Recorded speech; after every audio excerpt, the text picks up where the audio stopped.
ارحمهم كما ربونا صغارا برحمتك يا أرحم الراحمين. اللهم إنا نسألك عن الخير كله عاجله وآجله ما علمنا منه وما لم نعلم، ونعوذ بك من الشر كله عاجله وآجله ما علمنا منه وما لم نعلم برحمتك يا أرحم الراحمين. اللهم إنا نسألك عن الجنة وما قرب إليها من قول أو عمل، ونعوذ بك من النار وما قرب إليها من قول أو عمل برحمتك يا أرحم الراحمين. اللهم فرج هم المهمومين ونفس كرب المكروبين واقض الدين عن المدينين واشف مرضانا ومرضى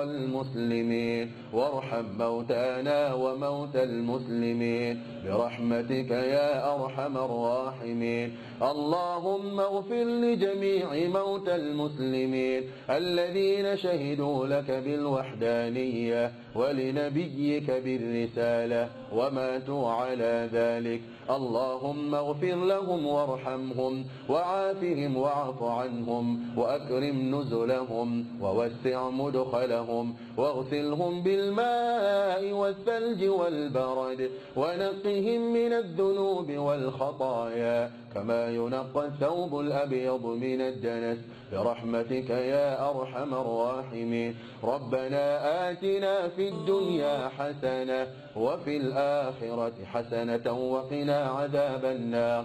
ربنا تقبل منا إنك أنت السميع العليم وتب علينا يا مولانا إنك أنت التواب الرحيم برحمتك يا أرحم الراحمين. وصل اللهم وسلم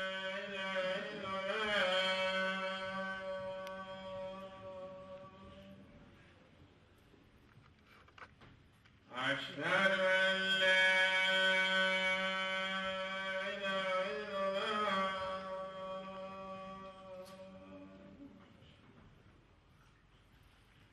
أشهد أن محمدا رسول الله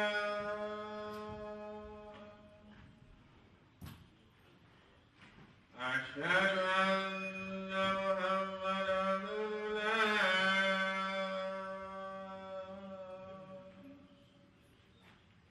على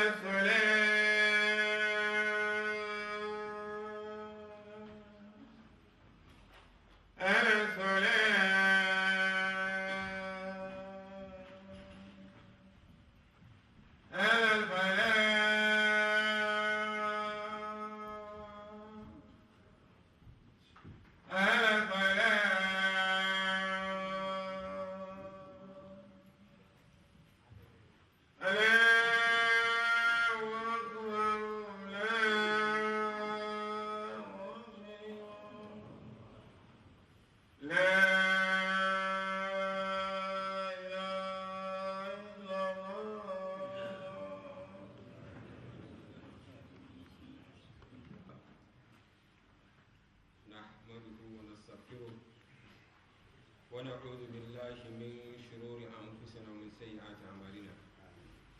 من يهده الله فلا مضل له ومن يضلل فلا هادي له.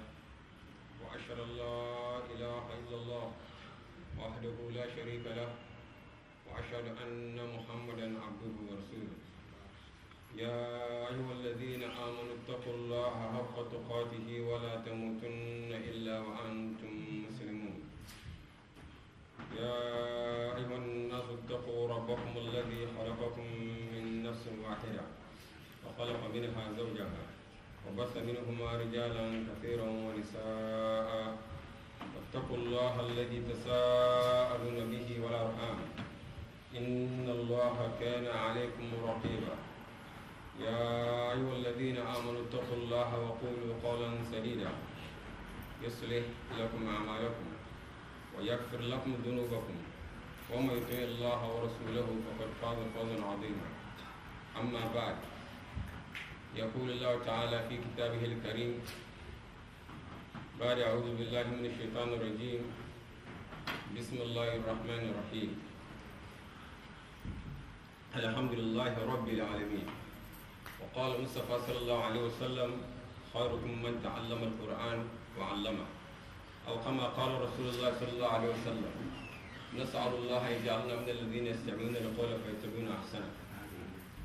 We thank Allah subhanahu wa ta'ala for this day, and we thank Allah subhanahu wa ta'ala for everything. My respected elders, brothers and sisters, Allah subhanahu wa ta'ala has given us this beautiful way of life called Islam. And from the very first word that we recite every day, sometimes you need to step back and reevaluate and rethink what Allah subhanahu wa ta'ala has delivered to us, and we'll be reciting every day. Alhamdulillah Rabbil Alameen. All praises be to Almighty Allah, the Lord of the world, or the Lord of the universe. And as we all know, the word Alhamdu, from the root word Hamida Yahmidu Hamida, that which Allah subhanahu wa ta'ala has given us so deep that unless you actually rethink the word, you sometimes miss the point. Allah subhanahu wa ta'ala could have used the word shukr, but then he chose to use the word alhamdu, which actually encompasses anything that has to do with thanking and appreciating what Allah subhanahu wa ta'ala has done for us, either for good or for bad. My respected elders, brothers and sisters, we know what is going on around the world. The problem with Muslims, 90% of the problems facing Muslims are from the Muslims.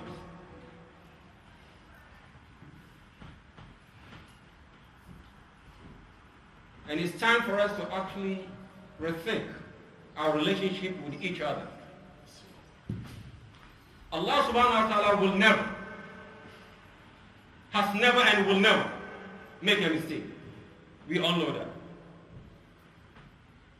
And so when Allah subhanahu wa ta'ala brings two people together as Muslims, it's for a reason. Now that is a tool, but you have to do the homework. You don't expect Allah subhanahu wa ta'ala to do the homework. With 7 billion people in the world, if Allah subhanahu wa ta'ala will bring you together, it's for a reason. But when we meet, when Allah subhanahu wa ta'ala brings us together, we don't think, and when I say we, I'm talking of the Ummah. By and large, we don't think, subhanallah, mashallah, brother, how are you doing? Muslim, mashallah.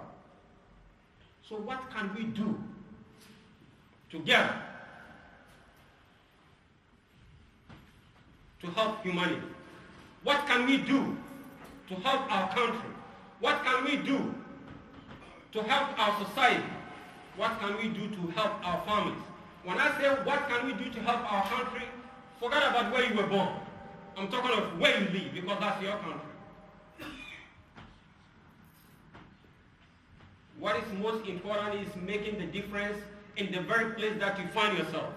The Prophet ﷺ was born in Mecca. We all know that. But towards the end of his life, when he traveled to Mecca, he used to make qasr.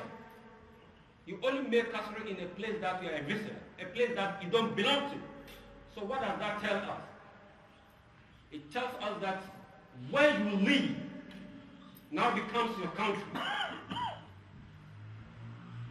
And so the Prophet ﷺ would not make qasr in Medina, but in Mecca towards the end of his life. So what can we do to actually help each other in this country? We don't do that. The first thing is about confrontation and suspicion. My brother, what do you believe in? Let me see your faith. Let me see the level of your being. Recite Quran and let me check your fiqh. And let me check your tajweed. Right from the go, we are at each other's neck. How can we, from this approach, help each other? Some people have abused the Prophet ﷺ. They have actually attacked him physically, verbally, psychologically. The Prophet ﷺ will always return with that which is good. And so with his kindness, he will just pacify them. We saw what happened in New Zealand. It was shocking. And may Allah subhanahu wa ta'ala ease the affairs of the families. The bereaved families, may Allah subhanahu wa ta'ala take care of them. And those who pass away, may Allah subhanahu wa ta'ala give them Jannah. But what lessons are we taking from that? My respected elders and brothers and sisters, Allah subhanahu wa ta'ala says, Ba'da a'udhu billahi minash shaitanir rajim. Inna kulla shay'in khalaqnahu biqadar wa ma amruna illa wahidatun kalamhin bil basar. Everything that we see, everything that happens is for a reason. Everything. And the affairs of Allah subhanahu wa ta'ala is just like the blink of an eye. So there must be a wisdom behind that which we see. The struggle between the truth and falsehood started when Adam alayhi salam was created. And it has taken different shapes and forms, but the core substance is the same. And as Muslims, we should be vigilant. They've tried all that they could. And Allah subhanahu wa ta'ala says, Ba'da a'udhu billahi minash shaitanir rajim, that He was the one who sent His Prophet sallallahu alayhi wa sallam with the truth. And guess what? They will try all that they could. And Allah subhanahu wa ta'ala will ensure that it spread regardless of the fact that non-Muslims hate it.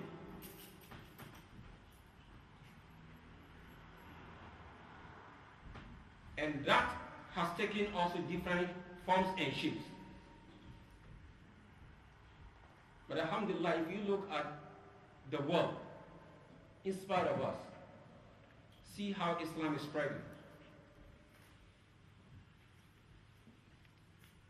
But some people are not taking it lightly. Non-Muslims have divided, and they just like everybody else. The good and the bad. Alhamdulillah, they're good, even though they're not Muslims, they live with us in peace as brothers and sisters in humanity.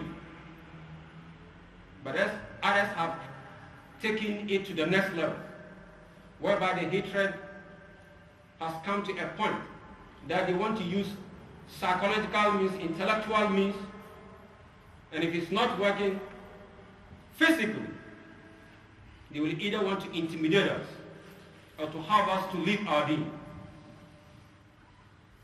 And since because we are well trenched in it, what about our kids?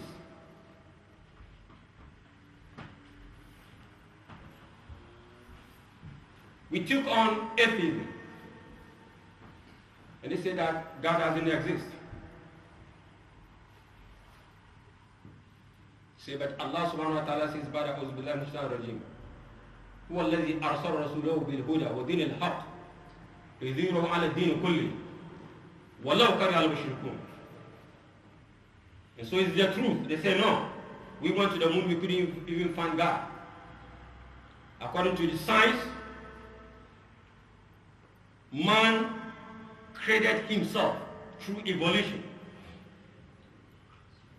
And they presented all their scientific evidence. And sometimes we think when we are deep in science, you leave al-Islam or you leave religion. Oh no, it's just the opposite.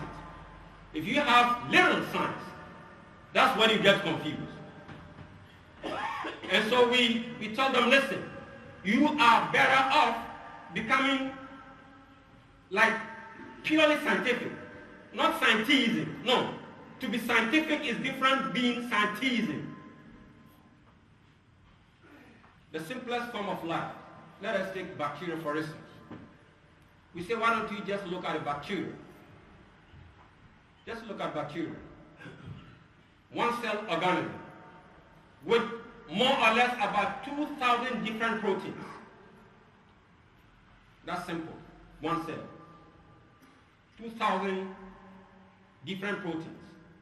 And for one protein, out of that 2,000, for one protein to come by chance, it's less likely than having a tornado going through a metal scrap and manufacturing an aeroplane. It is easy for a tornado to go through a metal scrap and through all this commotion assemble a jet or an aeroplane than to have that one cell and that one protein to come by chance, which means it's impossible. Now you have 2,000 of that, and that is in one cell. With human beings, you have 100 trillion cells. So how could that be possible? And again, if you look at the laws of thermodynamics, you can see that it's impossible for what they call evolution to be true or to be scientific. So put that aside. And then we have others who have actually used the Bible to confuse our children. Because mostly it's not about us anymore. Sometimes social re-engineering takes years to get into effect, but it's happening.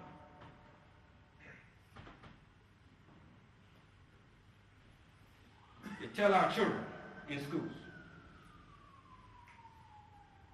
you better leave Islam because you are wise, you are well educated. And guess what? If you look again, just check your book. You see scientific errors.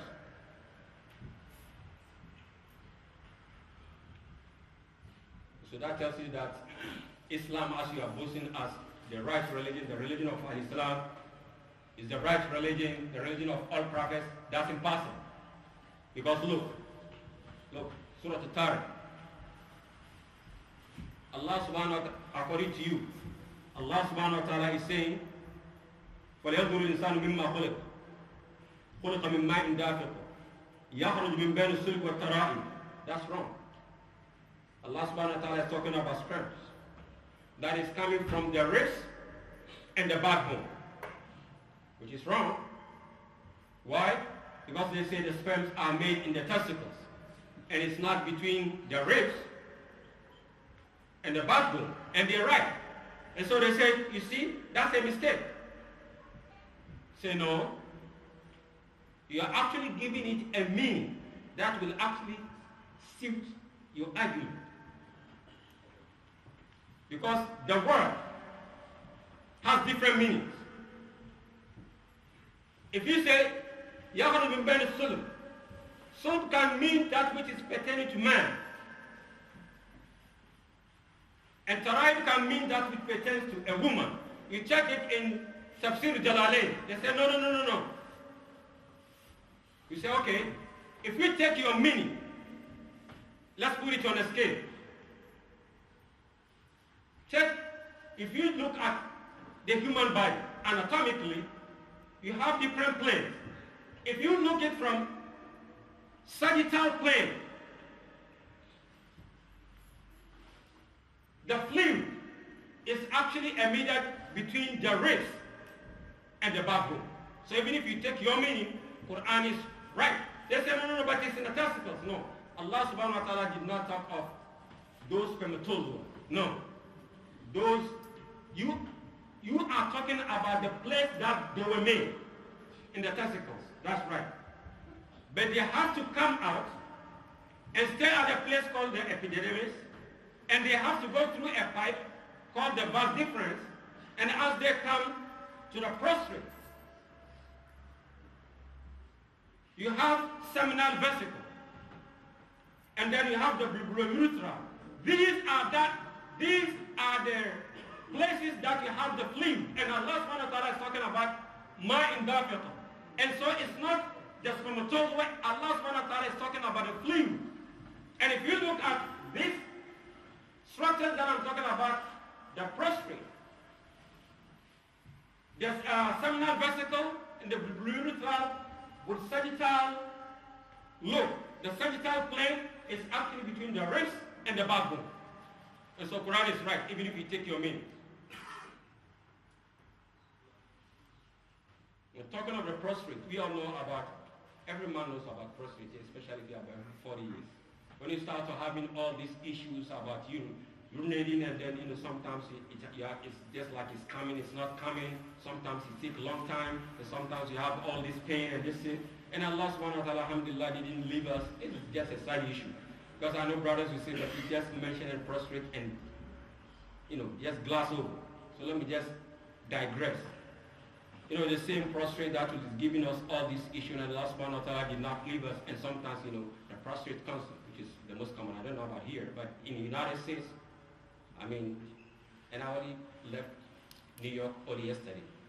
So I know as the time that I was living, which is only yesterday, is the number one cancer, the leading cancer among men. But alhamdulillah, Allah subhanahu wa ta'ala did not leave us clueless. Coming through the prophetic medicine, Allah subhanahu wa ta'ala gave us saw palmetto, He gave us stinging nettles, and He gave us quercetin. Quercetin, that which is derived from what? From onion, which is mentioned in Quran, chapter 2, Surah Al-Baqarah, ayah 61. To take care of our prostrate issues. Now back to the point. If you look at this attempt, they would want to actually use and skew the Quranic ayahs to actually fit in the agenda. And so now we give them the answer. They say, but the Quran says Maryam is Ya Ukhta Harun. That's wrong. The Prophet ﷺ, they say he confused between Miriam, the sister of Aaron, and Maryam, the mother of Isa alayhi salam. They said, that's impossible. Allah subhanahu wa ta'ala doesn't make a mistake. We said yes. He said, but the Prophet ﷺ made a mistake. We said, no. By calling her Ya Ukhta Harun, it's not like, literally speaking, the sister of Aaron. Because they said, they're even making joke of that. They said, if that is the case, which means at the time of giving birth to Isa alayhi salam, she was 1,500 years old. Because that's between Miriam, the sister of Aaron, and Maryam. And so the Prophet was confused. SubhanAllah. We said the sister doesn't actually mean like the literal sister. They said, no. Ya Ukhta Harun, that's what it means. You said, okay. The problem, the solution to your problem is in your book. Let us go to Mark chapter 1, verse 1. Read it yourself. This is the beginning, the story of Jesus, the Son of God. We said the Son of who? The Son of God. Okay, let us go to Matthew chapter 1, verse 1. Read it. This is the genealogy of Jesus, the son of David, the son of Abraham. The son of who? The son of David, the son of Abraham. So, according to Mark 1:1, is the son of God. According to Matthew 1:1, is the son of David, the son of Abraham. So which means, if it's the son of God, God is his father. If it's the son of Abraham, Abraham is his father. If he was the son of David, David was his father. How could one person have 3 fathers? Worse, Dawood alayhi salam, David, and Ibrahim alayhi salam, Abraham, didn't even live at the same time. They say, no, doesn't mean that. Don't take it literally. Say, oh. But when you said, Ya Ukht Harun, don't take it literally, you said, no, it's literal. Because Ukht means sister. And this is Abel's son. They say, no, doesn't mean that. It's actually telling you that this is the genealogy. That's his great-great-grandfather. Because, of course, we know that the children are Ismail and Ishaq. So by saying that he's the son, because he's coming through Isaac, so it's not like literal. So don't take it out of context. We said, why don't you apply the same thing to Al-Quran? So now since the science didn't work, and now this, trying to squeeze, and I said, no, but, why don't you believe in Christianity? Because it was there before Islam. He said, no, Islam didn't start with the Prophet ﷺ. It actually started with Adam alayhi salam. They said, no. It started, he said, why don't you go into your book? If you take Genesis, let us come through the Bible. Genesis chapter 17 verse 3. Nehemiah chapter 8 verse 4 to 6. Joshua chapter 5 verse 14. Matthew chapter 26 verse 36 to 39. All the way to the end, which is the book of Revelation. Revelation chapter 7 verse 11. You look at all these verses. The way they worship Allah subhanahu wa ta'ala was exactly what we're doing in the masjid and what we are going to do now.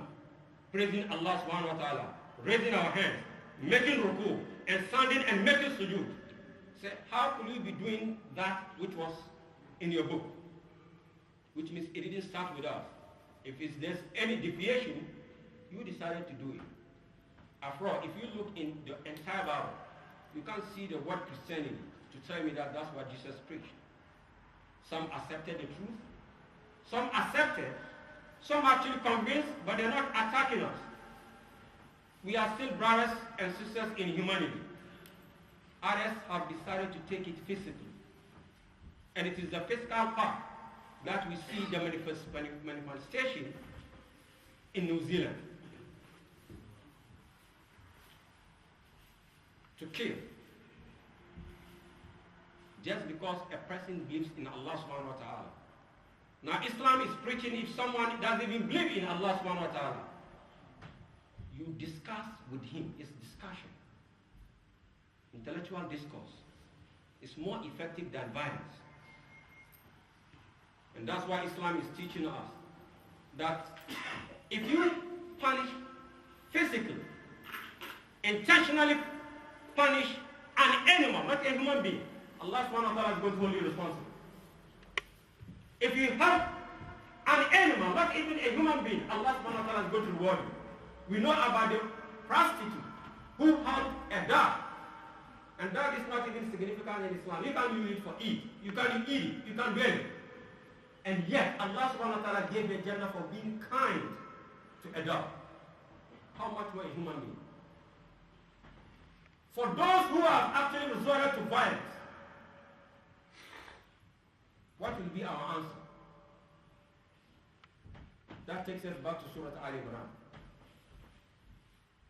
Allah subhanahu wa ta'ala says, Barakallahu billahi minash shaitanir rajim.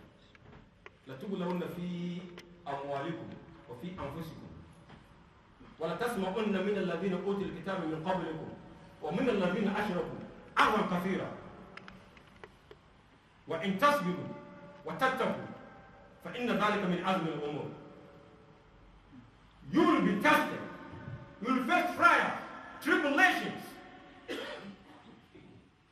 in your work and in yourselves.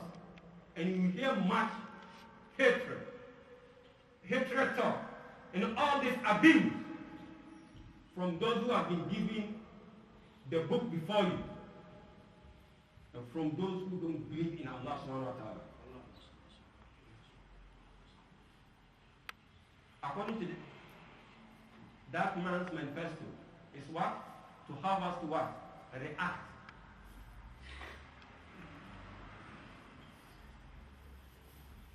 But we are not people without reason.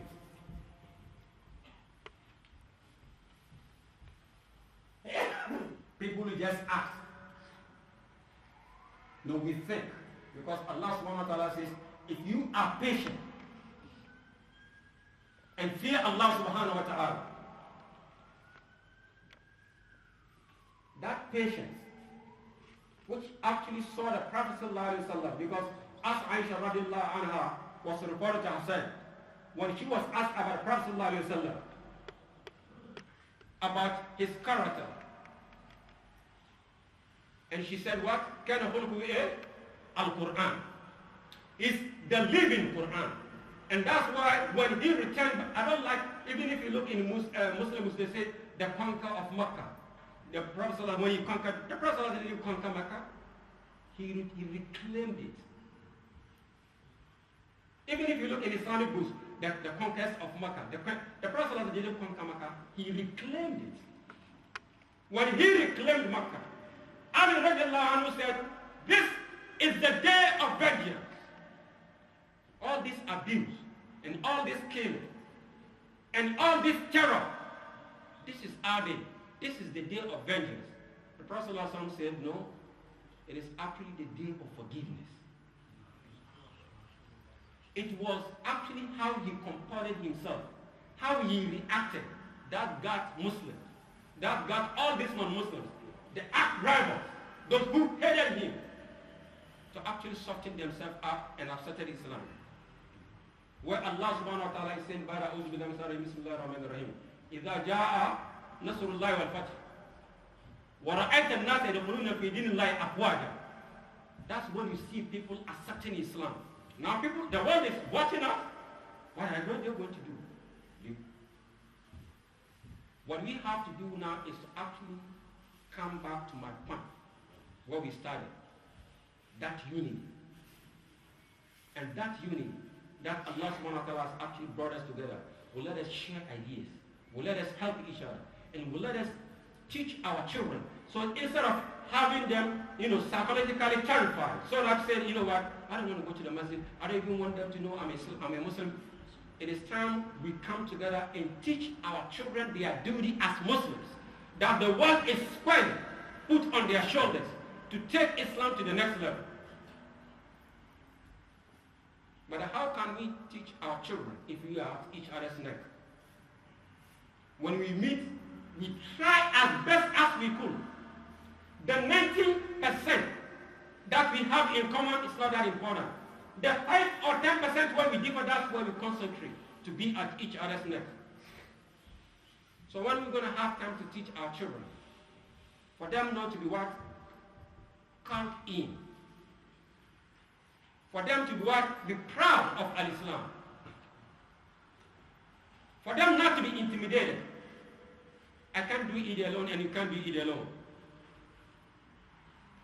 In my country we have my former country.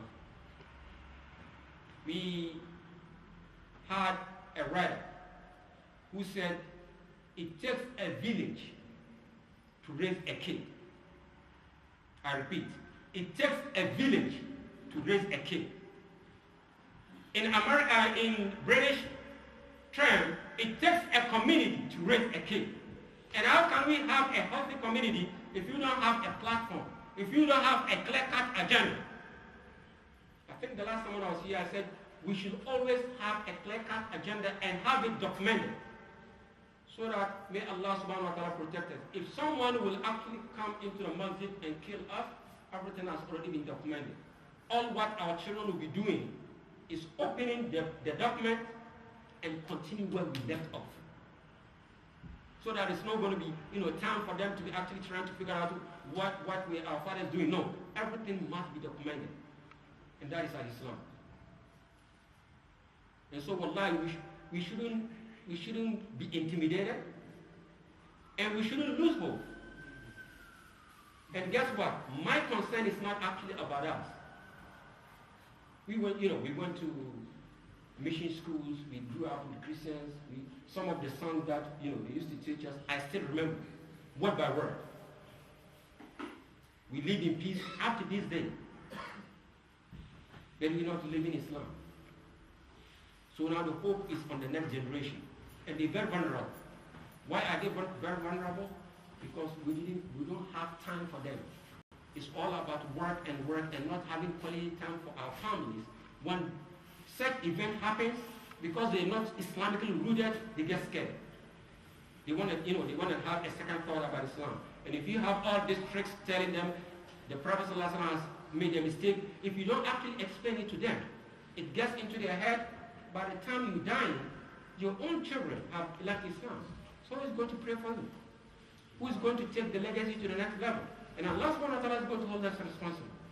So my respected elders, brothers and sisters, with this event, instead of intimidating us, it's actually strengthening our iman. It should strengthen the iman of our children. But that can only happen if you come together as one. When the man entered, he didn't ask, what do you believe in?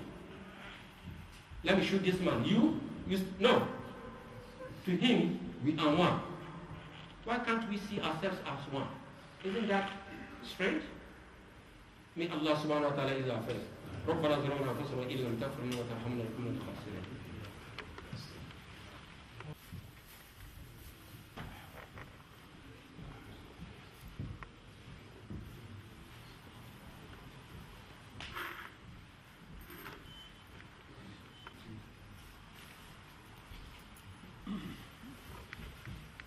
الذي له ما في السماوات وما في الأرض وله الحمد في الآخرة وهو الحكيم الخبير وصلى الله وسلم على رسول الله وعلى آله وصحبه الأبرار. My respected elders, brothers and sisters, to encapsulate where I started, we are Muslims. Allah subhanahu wa ta'ala brought us together and is bringing us together for a reason. And the reason is to have positive change on the community. And to have a positive change on the community, we must have a clear-cut goal, and we must have the basis of Al-Islam that we can actually agree to work on. And we should teach, we must teach our family, our children, to understand at least the basics of Al-Islam.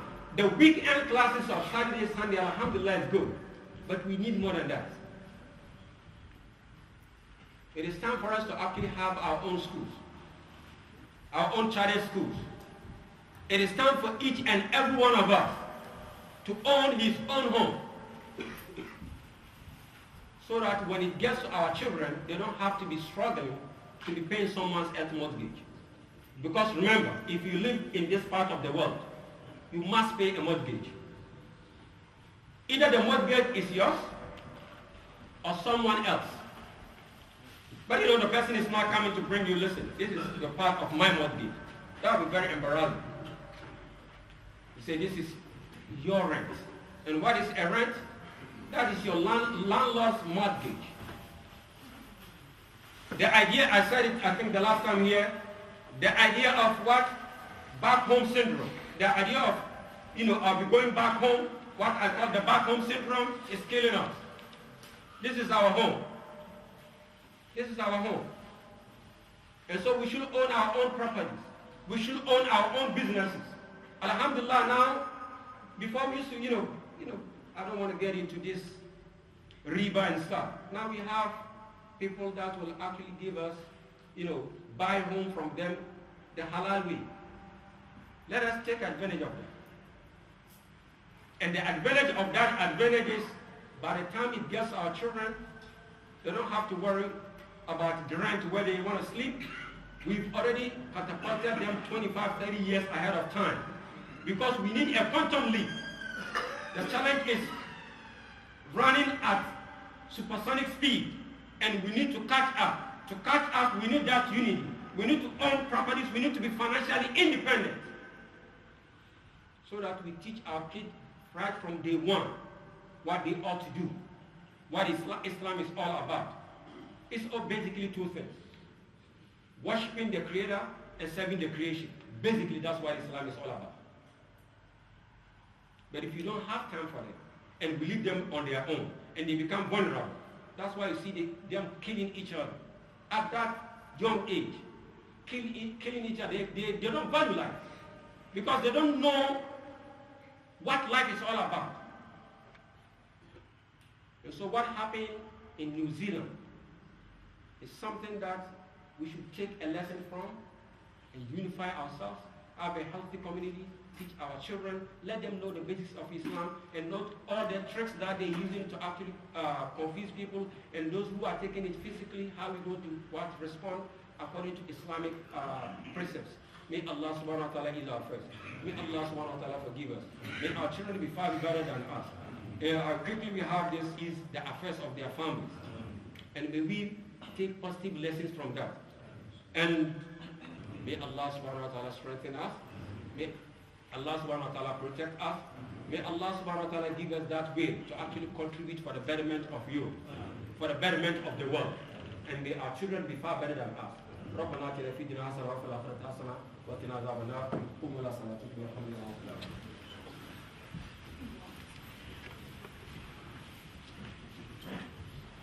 يا أرحم الراحمين ربنا آتنا في الدنيا حسنة وفي الآخرة حسنة وقنا عذاب النار ربنا تقبل منا إنك أنت السميع العليم وتب علينا يا مولانا إنك أنت التواب الرحيم برحمتك يا أرحم الراحمين وصل اللهم وسلم وبارك على عبدك ورسولك محمد وعلى آله وصحبه أجمعين.